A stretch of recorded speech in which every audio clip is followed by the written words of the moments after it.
Hi, I'm Sophie and welcome to VCS Cymru. In this week's episode we interviewed Dina Owen and volunteer Liz from Friends of Monze, and we also interviewed Jenny Mann and volunteer Peter from Oxfam.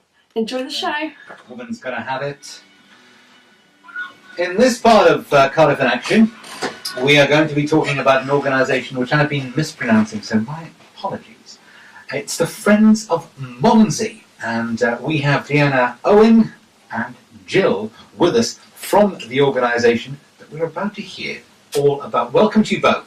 Thank you. Thank you. So tell us a little bit, Deanna, about the Friends of Monze. Monze is in Africa. It's in Zambia. Monze is in Zambia, which is right in the middle of Africa. It's a landlocked country, Zambia. And how did you? What is your initial involvement with this? How did you get to Zambia and find Monze?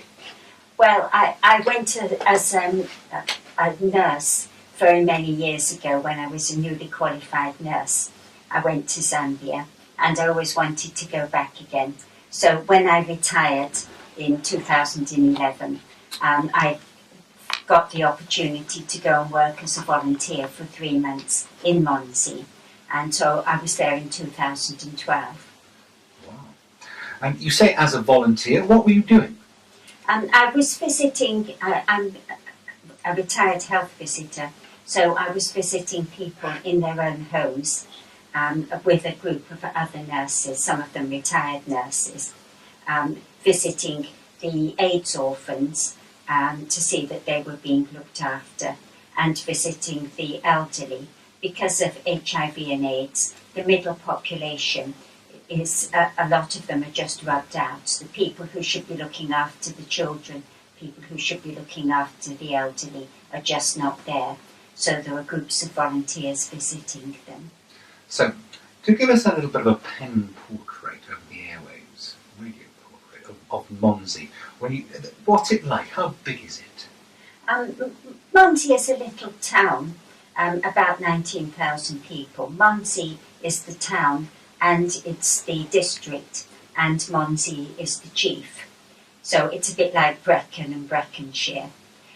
Monze is on the main road in between the capital Lusaka and the tourist place Livingstone.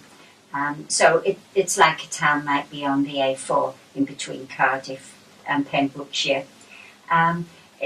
It's just an ordinary little town. It's got a market, big indoor and an outdoor market, and a lot of people are selling things just by the roadside.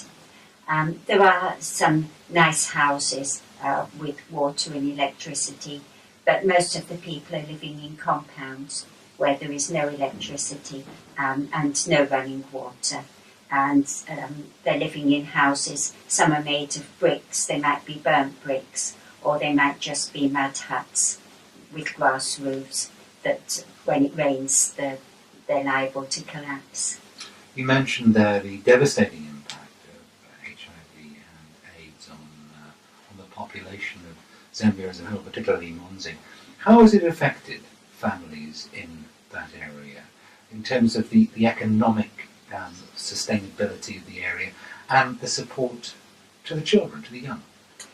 Well, they have a saying in Monze that everyone is affected or infected by HIV. You know, if you haven't got it, you're affected by having to help other people who have it. Most families take in orphans from their brothers and sisters or relatives. So most families have got extra children that they just have to look after as well as their own children. So it has a big impact in that way. And some families are grandmothers who they might have had 6 children. Those children might have had 6 children, and then those children died. So grandmothers can have huge numbers of grandchildren that they're looking after without any income to be looking after the children at a time when in their lives when they expected to be taking it easy. HIV and AIDS in the Western world, here in the UK, something which is now easily controlled. People are living long, natural length lives with HIV. Not the case in Africa. The treatment simply isn't there. Yeah, the treatment is there now.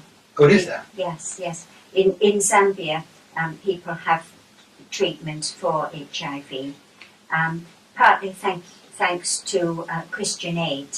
I saw a big warehouse that Christian Aid helps import the medicines. But people have to agree to go and be tested for HIV before they get the treatment. And there are problems with the treatment. If they stop the treatment suddenly, then they can be extremely ill. And another problem is if they don't have food, then they can't take the medicines because they're strong medicines, and then they can be extremely ill. And there is a problem with shortage of food in Zambia.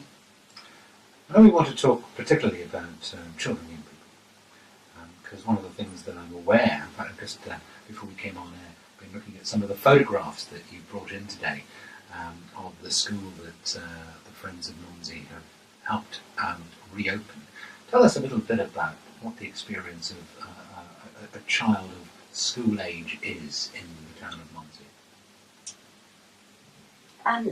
The school that we rebuilt, I first went to see it in 2012, and there were about 230 children there, and the number of children increased. Children would go. We were worried about the nutrition of the children, and we asked them if they had breakfast, and we found out that none of the children have breakfast. Schools are in shifts, so the children might start school at 7 in the morning. Some of the children, because the school we built is on the edge of the town, some of the children would have walked for an hour, go to school, and then walk home again, and there's no food in the school. Children they're expected to help their parents or their caregivers with housework, and at holiday time they would be expected to be helping in the field or helping with the rural work, looking after the cattle, the oxen, helping in the fields, and looking after younger brothers and sisters. You often see children with younger brothers and sisters tied onto their backs. The school that the Friends of Monze has helped reopen there is giving opportunities to those children and young people that simply wouldn't be there otherwise, opportunities to develop the skills that would enable them to become economically independent and perhaps find a career path away from that extreme poverty. Well, we actually rebuilt the school. The school fell down in January last year, while we were paying to have the school building, to have a new school building built. And we've built a school with 3 classrooms. There are now 11 teachers and 700 children at that school going in shifts. They start from 7 years old and they go up to young adults. And yet those children would not be getting an education if we had not been able to rebuild that school. We're talking with Deanna Owen about Monze and about the school and about the organisation that she's helped set up here in the UK to help fund that work. We're going to take a break with some music, but when we come back we're going to be looking at opportunities to help Friends of Monze here in Cardiff. And if you're interested, and I'm sure you are, do get a pen and paper handy, because at the end we're going to be giving you that all-important contact information of how you can talk to Deanna directly about supporting the Friends of Monze. We'll take a musical break, though. This is Eddie Kendricks now. Time for you, Eddie Kendricks, Keep On Trucking. Cardiff in Action, the volunteering show on Radio Cardiff, talking about the Friends of Monze, and we've got Dina, I should get the name correct, Dina Owen, who is the founder of Friends of Monze, and also Jill, who is a proud supporter of the organisation. I want to say hello, Jill. You were telling me there off air that you've just been absolutely inspired by what Dina's been doing, and I think having just listened to Dina for 15 minutes there, it is extraordinary how well you convey the need and the actual experience that people are having living in Monze. Jill, what's your take on all this? Well, I've done a lot of voluntary work over my life. I'm the same age, more or less the same age as Dina. But when I met Dina and I saw her talk and I saw how much practically and in all kinds of ways that she was doing, she really is a force to be reckoned with, and you can't help but want to be alongside her. And whenever she needs to run anything past me, whenever something needs to be researched, I'll do a little bit of it for her and go along to the talks that she does. And sometimes just give her a cup of coffee and tell her just to stop for 10 minutes because she's a human dynamo. So, and I've learned so much. It's such a privilege to be part of this charity because within 3 years so much has happened. Whereas I've been in charities and you wait 20 years and hardly anything happens. But this is amazing, and she's amazing. That is evident. It's an honour to have you, Dina. You need some help, though. You need some assistance from volunteers, Yes, which is what we're talking about mainly. What help do you need? Help with social media, help with Facebook, Twitter. MailChimp, writing emails, updates on the website, those sort of things I need help with. And fundraising, help with fundraising events. So the first of those, which is helping with the social media, that'll be home-based, would it? Yes. Okay. Fundraising, I know, you do a lot of crafts, you do fairs, you do all kinds of things that give you an opportunity to convey what the need is, and then ask people to buy things which will help fund the work that you're doing in Monze. So you're looking for people to help as fundraisers? Yes, any help with fundraising or putting on events. I give talks to any groups and organisations, women's institutes, Rotary clubs, churches, anyone that invites me. I have some really nice colourful slides that I like to share, and crafts that are made in Zambia, which I think are very interesting, as well as having things for sale. Wow. Thank you very, very much for coming and talking to us about that. Please do send us some of the information and links, and we'll put them on the VCS website as well, so that people can follow up from this broadcast by seeing some of the pictures. But I know you've got your own website, so let's tell people what that website address is. The website address is Friends of Monze, M-O-N-Z-E. Monze is the town. So if you just Google Friends of Monze, then you'll come up with us. And is that the best way of getting in touch with you, or is there an email that people can use? My email address is Dina Owen, DEANA .OWEN at Friends of Monze, FRIENDSOFMONZE.org. Well, thank you very, very much for coming in, and good luck with finding volunteers. I'm sure there are lots of people out there who will be as inspired as I know we were in the studio by your work. Jill, thank you very much for coming in too, and we'll wish you all the very, very best, and make sure that we'll put those links on our website as well. But for the moment, Dina Owen, thank you so much. Thank you. I'm Willie West. There, child.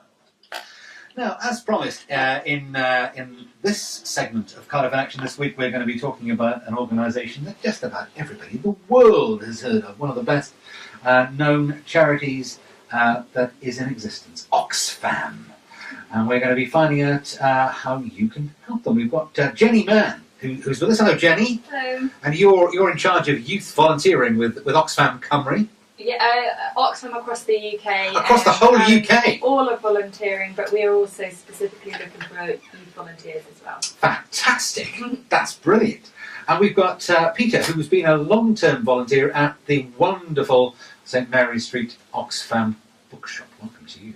Thank you very much. Yes, I've been working, volunteering for about 3 years. And it's Through the move into the arcade. Yes, so aware of the move, yes. Oh yes, yes. In fact that we had people from the shop telling us we had a couple of times during the move. But let's talk a little bit about Oxfam. Generally, Jenny, as I say, it's there are a few other charities in the world with a more recognisable name, and I think people are generally very aware of what Oxfam does and why it does it. But what are the priorities in 2016 for Oxfam? Yep, absolutely. So in the last 15 years, extreme poverty has been halved, and Oxfam's goals by 2030 is to end extreme poverty. Oxfam also supports with emergencies in developing countries, campaign work, and obviously they have over 600 shops across the UK where they look to raise vital funds for Oxfam. And we do local work as well in the UK, which Peter was involved with some research around that as well. Now, Oxfam grew out of Oxford, where the ox comes from, doesn't it? Mm-hmm. And I always thought of it as a UK-based charity, which did work in international development. And I happened to be in the United States last year, and there's Oxfam all around there as well. Yes, there's 16 affiliate Oxfams across the world. Yeah, that's fantastic. Mm-hmm. Okay, so let's talk about Cardiff. I guess what Oxfam does, we're most aware of in Cardiff, is it raises money for its work, international development mainly, some work in the UK, through retail and other means. And that's why we are here talking about getting volunteers, correct? Yes. Okay, give us a little bit of a flavour of what we've got in Cardiff and the Vale shop-wise. Okay, so we've got 4 shops in Cardiff. Many of you might know about it. It's we've got the boutique and the bookshop on St Mary's Road, and we've got 2 other standard bookshops, one on Albany Road and one on Whitchurch Road, which also our online shop is based there as well. And at the moment we nationally are launching Give a Shift, so we're looking for people... You're launching what? Give a Shift. Give it a shift. Yeah. Clear. Give a shift. Okay. So we're asking people to give 4 hours of their time across 2016 in an Oxfam shop. What a great idea. Yeah. Fantastic. So you'd actually be doing your shift in any one of those shops? Yes, absolutely. And they can come along for 4 hours if they like it and they want to continue. Then there's other roles that they can do. So they can work on social media, they could work on our online shop, they could work in the bookshop. You know, there's plenty of scope that an individual could do. We'll come on to the bookshop in a minute, but the boutique always is an interesting one, because the boutique there at in St Mary Street is a very unusual charity shop, isn't it? Because it's high-end stuff. Yeah. It's kind of all very posh frocks and Yeah. dinner jackets and that kind of thing. It's quite a useful way for people who are interested in getting into retail as a career to get experience in a different type of way, because it is a very unusual charity shop, isn't it? Yeah, absolutely. And we really encourage people, students studying fashion, you know, they can come along and volunteer at the boutique and gain experience on the shop floor, on the till, downstairs sorting, through the online shop, window dressing. We're looking for people to do pop-up shops, all kinds of things. What Oxfam does really well is it likes its volunteers to be empowered. So we like our volunteers to take the lead. If they've got ideas of things they want to do, we really encourage that, and we really encourage them to grow, develop their skills in that way. Yeah. I'm fairly familiar with the shops, but the online thing is something I haven't been brought up to speed with. How does that work? So Oxfam was the first charity to launch its online shop in 2007. So they have one across the UK, but local shops also have their online shops as well, and we need volunteers to put the listings online, take photos of the garments or books, Peter is involved on the online. Yes. Are you? Yes, I put some stuff online. You take a nice photo, you make sure it all looks nice. You've got a description, you've got a condition that it's in, and then you upload it, and then hopefully somebody wants to buy it. So you package it all up, take it to the post office, and send it off. And we've sold quite a few things that are specialists in that they've been on our shop floor, and evidently the particular person that they are targeting towards hasn't come in. But if it's online, it reaches a much wider audience, and you can get that item sold that hadn't sold before to somebody who wants it. So the Oxfam bookshop, let's talk about that. Been a familiar landmark in St Mary Street for a long, long time. Moved out of your familiar surroundings for about a year while the shop was being refurbished. You were in the arcades in a slightly smaller, scaled down version, but you're now back. Yes, we're now back. We moved out because obviously it needed to be renovated, and we moved into, I can't remember what it was, I want to say it's something like 10 Royal Arcade, I might be wrong about that, where there is now a very nice coffee shop. Yes. After we moved out. And it was a different location. It had some advantages, some disadvantages. But now we've moved back, we've got all the modern conveniences of having a refitted shop. We've got our screen, so we have a screen in the shop that we can show Oxfam's wider work on. And so if a customer is interested, they can have a look at that as they are shopping, and they can see the impact that their donations or their purchases have made. So actually, bookshops generally are becoming rarities, aren't they? Yes. And so the role that the Oxfam bookshop has in Cardiff, in serving the reading public of Cardiff who choose not to get their books online, is huge. So somebody could come there now and say, I'm interested in a particular book.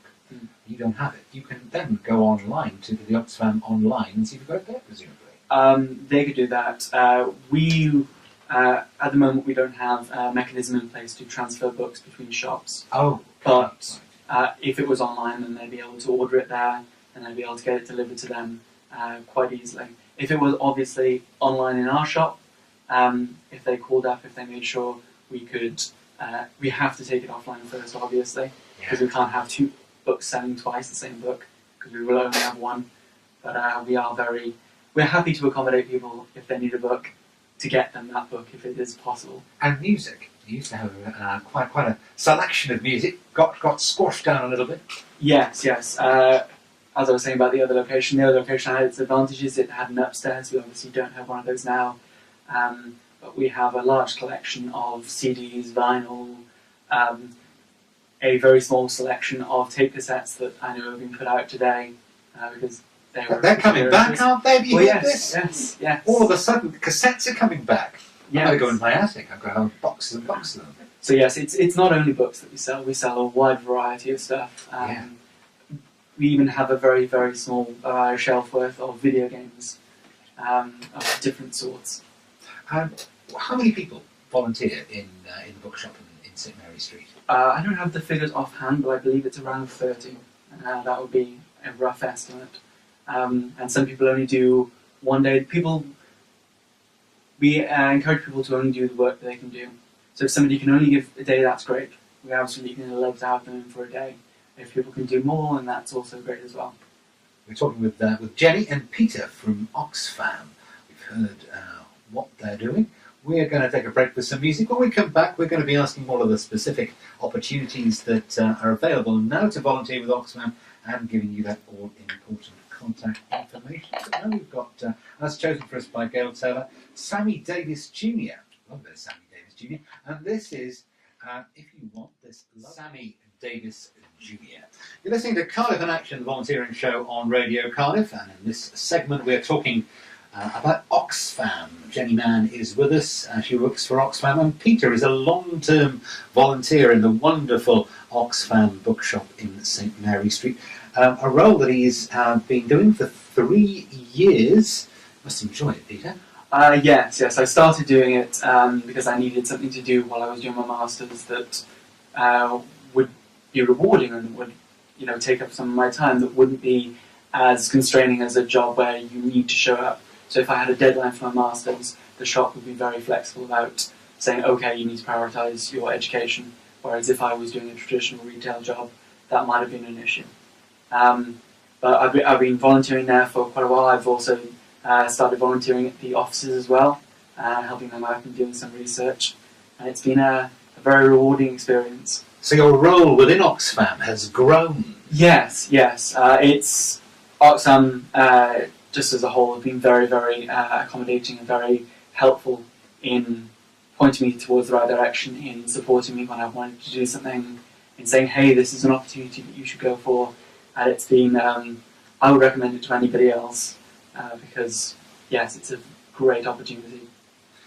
Jenny, volunteering with Oxfam is something that is already being done by a very large number of people. Have you got any idea of how many people currently volunteer for Oxfam? Yeah, we have 22,000 volunteers across the UK, and that's in 650 shops. That's a lot. Yeah, on average it's about 30 volunteers per shop. And it's not just in shops that people volunteer. As Peter just been saying, you've got your headquarters here in Wales, also in St Mary Street. Yeah, no, absolutely. So that 22,000 volunteers is just in shops. We have campaigns office, we have stewarding, we have lots of different opportunities available. There is also Oxfam, of course. Of course there is, yes. Yes. I don't know whether that figure is included now, but that will be more volunteers on top of that. Indeed, yes, Oxfam, which will be starting up in the summer, isn't it? Yes, I believe so. Yeah. Always wonderful to get in, because they bring musicians with them. Fantastic. Okay, Jenny, is there any particular skill that you'd need to be a volunteer with Oxfam? Not really, it's just an eagerness to volunteer, obviously having time on your hands. Commitment is really important, so to be able to be reliable and committed to the role. But you learn on the job, we provide training, so really if you're just interested in Oxfam and interested in developing your skills, then we really are the organisation for you to get involved with. Indeed.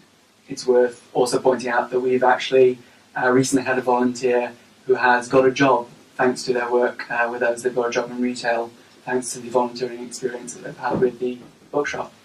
So it can be very useful in terms of if you wanted to get into retail but you lack that requisite experience that so many jobs now ask for. It can be a very good stepping stone.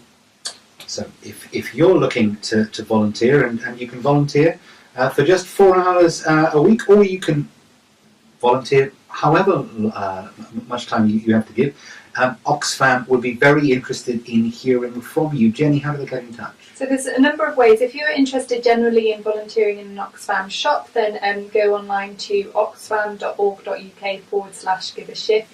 It's where you can type in your postcode, search for your shop near you, fill in a form, and the shop manager will get in touch with you. If you're specifically interested in the bookshop, then the best way is to go into the bookshop on St Mary Street and ask for an application form, talk to a volunteer or a shop manager there, and they'd be really keen to have you on board. Peter, if we were to go into that very bookshop this afternoon, yep. where would you suggest we start looking? What's the thing that you think is most interesting there? Most interesting? I mean, personally, I kind of like the games, and we have a much neglected game section because people really don't think of coming into Oxfam for video games. So there are particularly a few PlayStation 1 games, a few PlayStation 2 games that are interesting. In terms of the books, probably the literature section, but that's because I did a master's and I still love those books. Yeah. But no, if you want to have a little bit of a good time and you're looking for something that perhaps you haven't been able to find elsewhere, there is a small game section that might be worth a little bit of a glance. Peter. And Jenny from Oxfam, thank you very, very much, both of you, for coming in and talking to us about it this afternoon.